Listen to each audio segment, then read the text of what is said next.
ভাসমান সবজি চাষে আমার উপকার হচ্ছে, আমার সমাজের উপকার হচ্ছে। ওই ধানের সময় ধান ফসল করি, আর বাকলার সময় ওই শুকনো মৌসুমি বাকলাই করি।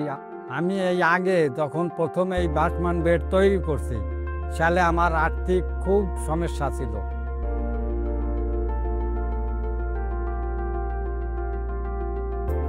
আমার এই গোপালপুর ইউনিয়ন নিচু এলাকা, এক ফসলি ধান হয়, তা 12 মাসে বছর, তা 6 মাসই তাই আমাকে অবসর সময় আমরা কোনো কাম পাই না।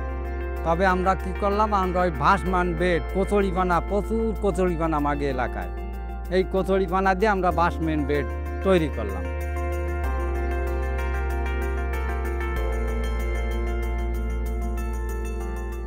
আমার এই চাষে ভাসমানের সময় ধরেন ভাসমান সবজি খালাম, আবার ওই যে জৈব সার হয়ে গেল, পরে আবার ওই জৈব সার দিয়ে আমি ওই যে ওলকপি, ফুলকপি, বাঁধাকপি, লাল শাক করতেছি।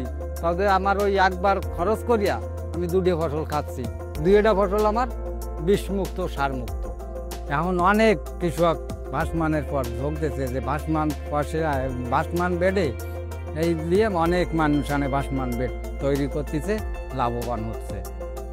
এই ভাসমান সবজি চাষ নিয়েই তো আমাকে পরিবার চলতেছে। আমার ছেলে মেয়ে মানুষ করছি, ওই 2টে মেয়ে বিয়ে দিছি, ছেলেটারে IA পাস করাইছি। যে সামান্যটু ভাসমান তৈরি করিয়া খুব ভালো ফসল ফলাইয়া আমি যে সম্মান পাইছি, আমার আর কিছু লাগে না। এই যে হচ্ছে সমাজের ন্যায় বিচার।